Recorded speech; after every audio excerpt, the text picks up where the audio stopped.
1 hora da tarde, estamos aqui nessa jornada de mini aulas para ampliar, enriquecer o seu raciocínio clínico. E agora falaremos sobre fantasia. Normalmente, o senso comum pensa assim, né? Que nós, a maior parte do tempo, estamos na realidade e que de vez em quando entramos na nossa fantasia, aquela viajada, assim, só fazer tal coisa, fazer não sei o quê, ou dormimos e sonhamos, enfim. A psicanálise inverte isso. Nós estamos, a maior parte do tempo, fantasiando, sonhando e de vez em quando chegamos na realidade. Na verdade, essa realidade não seria a palavra mais exata. De vez em quando chegamos no real da coisa. E aí temos aquela relação que eu falei para vocês já numa aula anterior, que o Lacan fala do real como aquilo anterior à linguagem. Porém, vamos imaginar que esse anterior à linguagem, uma hora vai ser nomeado, né? Os sem nomes, os indizíveis, passam a ser nomeados. E quando uma coisa é nomeada, ela passa a existir. A existência é um produto da linguagem. Quando o real é nomeado e passa a existir alguma coisa a partir da nomeação, eu digo que chegamos na realidade. Então, nessa perspectiva, a realidade, a fantasia é análoga, que é semelhante, ou posso dizer quase a mesma coisa aqui. Então, eu teria o real uma coisa, a realidade uma outra coisa. Sendo assim, o tempo todo somos povoados ali, né, por nossas realidades, e as nossas realidades estão dentro de outras realidades. Como assim? Vamos imaginar, por exemplo, que a cultura é uma questão muito da ordem da realidade. Afinal, existem coisas que na nossa cultura ocidental, ok, que na cultura oriental seria um absurdo. E coisas da cultura oriental que ok para eles, que para nós seria um absurdo. Coisas que para alguém de São Paulo, ok, mas que para alguém de uma região do Nordeste ou do Sul é um absurdo, né? Não faz o menor sentido, não tem nada a ver isso. Então são coisas assim que se referem a nomeações culturais, né? Essas referências da realidade cultural daquele continente, daquela região, daquele estado, daquela cidade, e vai diminuindo, e pensamos na família. A família também tem os mitos familiares, a mitologia familiar. Inclusive, é até legal pensar assim, como é que é a mitologia familiar sua aí, né, da sua família. E, além da família, da mitologia familiar, tem as mitologias pessoais, as fantasias pessoais, ou mais precisamente aqui, a realidade de cada um. Então, o tempo todo, nós estamos nomeando e sobrepondo realidades. Nesse sentido, eu posso pensar que um paciente ele procura uma terapia ou uma análise e ele vai lá me contar da realidade dele / fantasia dele. Fantasia, né, realidade que foi construída a partir dos seus indizíveis. Então, a pessoa pode dizer sobre sua realidade e tem os pontos que ela consegue avançar, pontos traumáticos, por exemplo. Você pega uma pessoa que passou por um trauma, né, faz de conta que passou por um trauma, ela não consegue falar sobre aquilo. Ela fala sobre tudo, quando chega ali, vem um nó na garganta, eu não consigo falar aquele trecho ali. Justamente ali, em toda essa realidade, veja, o real está antes, está depois, a realidade, mas mesmo dentro da realidade, pode estar aquele ponto que também é um furo do real, eu não consigo falar sobre aquilo.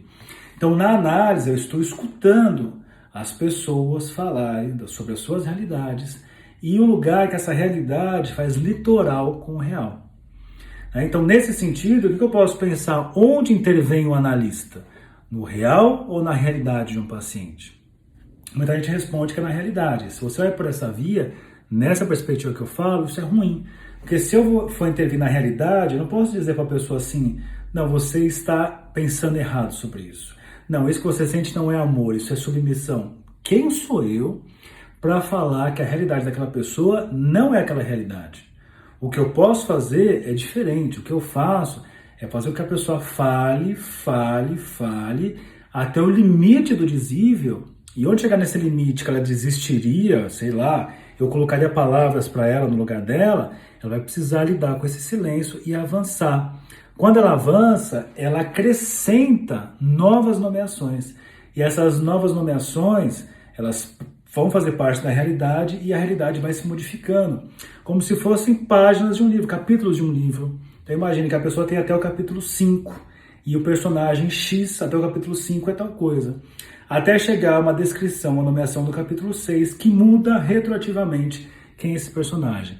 Então é muito legal você pensar por essa via da clínica da fantasia.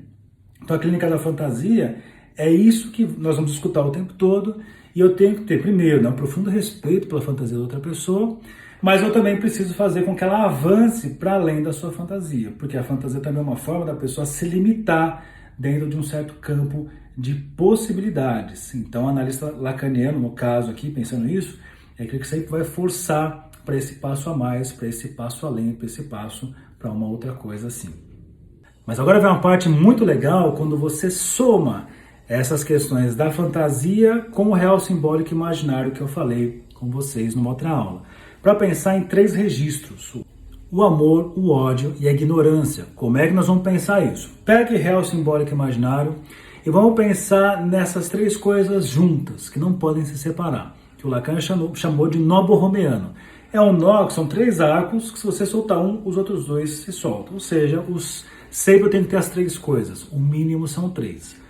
Vamos pensar no registro do ódio. O registro do ódio ele é composto de imaginário e real, sem o simbólico. Lembra da outra aula?